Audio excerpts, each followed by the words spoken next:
Nintendo has had a very odd year filled with missed opportunities and disappointing presentations, but also some of the console's best performing games. Fans have been relentless towards Japan's richest company as of late, and while some of the criticism is certainly deserved, much of it is simply puerile.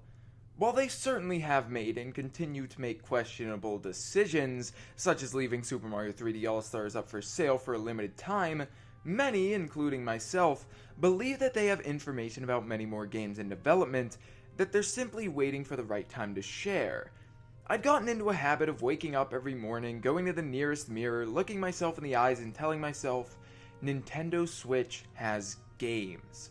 Days turned into weeks and weeks into months, and just as I was beginning to lose hope, just as I began to think that I was lying to myself that maybe Nintendo Switch doesn't have games, a Mario-centered Nintendo Direct came, and not long after, the announcement of Hyrule Warriors: Age of Calamity. The game's trailer was uploaded to Nintendo's YouTube channel without warning on September 8th, and with 6 minutes of runtime, this was no small announcement.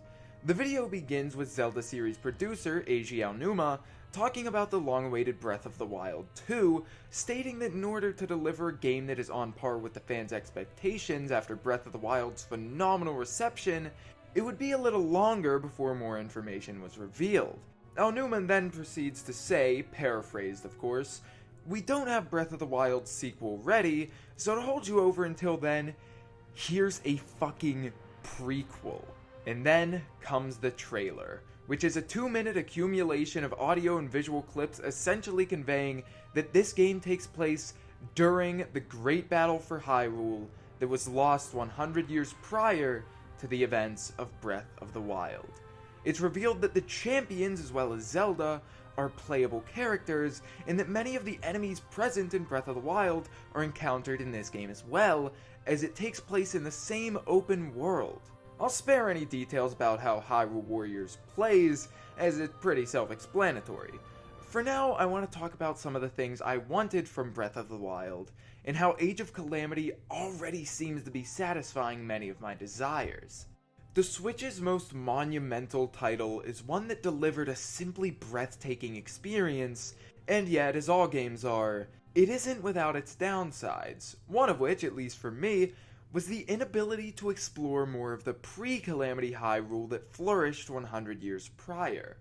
Throughout the game, the player is able to accumulate memories of the past, leading up to the devastating moment of the Guardians and Divine Beasts becoming turncoats, but in the explorable post-Calamity world, only small remnants of this historical event remain.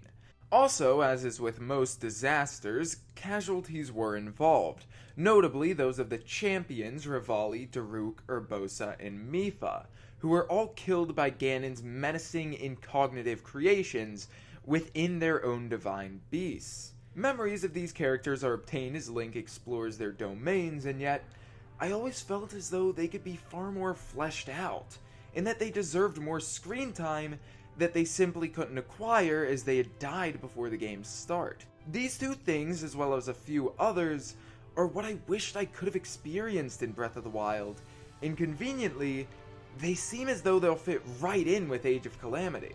This new Hyrule Warriors game provides the perfect base for so many layers of detail and story to be built upon. The Age of Calamity was a time never experienced by the player, but rather remembered. To be able to explore that time, roam around the threatened battlefields of Hyrule, and actually interact with characters who were at one point only mere spirits, will make for a truly amazing game. Many factors already have me beyond excited for this adventure, with one of the big ones being the game's world.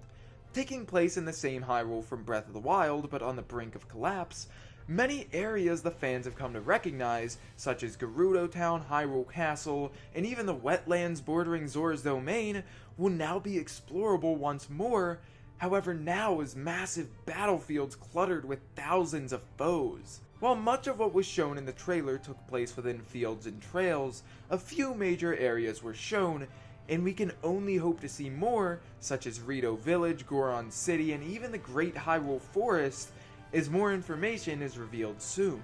Being able to experience this recognizable world in such a vastly different format and time period is something I am truly looking forward to. Naturally, as this game's Hyrule lies in a time just before and during the attack of Calamity Ganon, many of those who perish during said attack will, at least temporarily, be alive and encounterable in this game, and those who survived, such as Impa and Pura, will be met in their much younger states. The champions have already been confirmed as playable, meaning that these 4 characters who were given very little of the background and development they truly deserve will now have a far more prominent focus, which was one of my main desires since Breath of the Wild's initial release. Zelda herself is also playable, and King Rome Bosphoramos Hyrule, being the kingdom's leader, will undoubtedly have a very prominent role in fighting the ultimately pointless fight against the Calamity. Many other characters exist that I can only hope to encounter in this prequel, such as a younger Master Koga, and the developing Yiga clan as a whole, the Zora King, and of course, more of Baby Sidon. While simply seeing all of these characters again will be a blast, what will be truly special about their reunion is some of the interactions between them. I can't wait to see more talks between Link, Zelda, and the champions as they grow their bonds together, just as I can't wait to see King Rome command armies hundreds strong in desperation as the Calamity's inevitable takeover grows closer. There are many interactions and heart-to-hearts between different characters that I am dying to see, and as it's been officially announced that the game contains dozens of cutscenes laying out the story's path up to Hyrule's destruction, we can expect many characters to get the proper development they couldn't in Breath of the Wild. Just imagine the talk between the champions as they rush to the final battle in their divine beasts. Imagine seeing the very moment the champions lose their lives within their own divine beasts, doing all they can to protect Hyrule, only to fail, and with no way to contact the others. They all die in vain, unable to protect all that they have, all that they love. And the power of their deaths when visualized within cutscenes could be immense. Imagine the potential of a cutscene where the Zora King and Sidon are told about the death of Mipha, their beloved family. It was revealed in Zelda's journal that Link remains silent as a way of carrying his burdens. Imagine seeing this trait develop over time within the game. There truly is an unsurmountable amount of potential here, and as Aonuma has stated that Koei Tecmo and Nintendo are working together whilst communicating every step of the way, this game is canon, and the teams working on it seem to be doing all they can to make it a breathtaking journey for its players. I'd like to take a break from all the story elements and talk about actual gameplay for a small period of time. As most probably know, Hyrule Warriors is a 1 against 1000 hack and slash game, with items and other small nods to the Zelda series implemented. It's already clear that remote bombs and all the other runes serve a purpose within Age of Calamity, as do the weapons of the champions, and we can expect to see many other weapons and items show up in time, but for now, I want to focus on the 1 against 1000 factor, which fits perfectly in the game's context.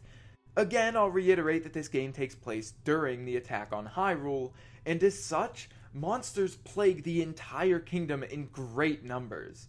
They ultimately flood the kingdom along with the unwillingly traitorous guardians in packs of hundreds and overwhelm the Hylian forces. This scenario of hundreds of good versus bad forces is exactly what the Warriors games are known for.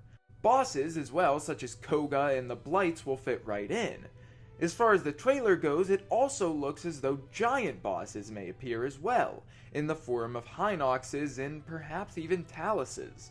The game provides so much potential for not only expanding upon the story of the Great Calamity, but the battles that take place during it as well. The original Hyrule Warriors also had branching paths in its storyline, and I can see a similar thing occurring in Age of Calamity, where perhaps when the champions split to rush to their divine beasts, they each encounter their own trouble-filled scenarios along the way, only for the story's branching paths to reunite after their deaths with one final mission.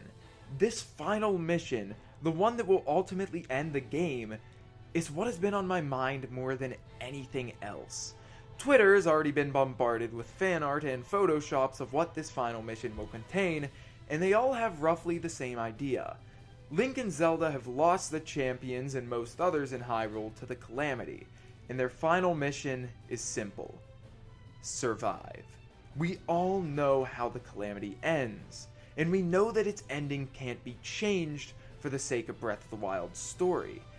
And so perhaps the most powerful moment of this game, if done right, will be the final battle that Link and Zelda ultimately lose.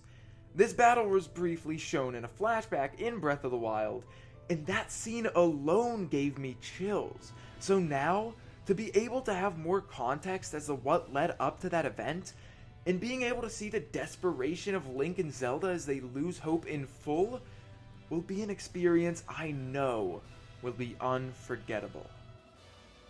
Eiji Aonuma did something truly magnificent with The Legend of Zelda Breath of the Wild, and to now know that he's not only working diligently to produce a sequel that once again goes beyond our wildest dreams, while also working with Koei Tecmo every step of the way to create a prequel as well, is mind-blowing, and shows his astronomical amount of dedication towards his series and its fanbase. From the playable champions and new context about the Calamity, to the banging music typically present in Warriors games, and the ability to re-explore Hyrule in a completely different way, Hyrule Warriors Age of Calamity is already shaping up to be a fantastic and emotional ride that I can't wait to experience come November 20th.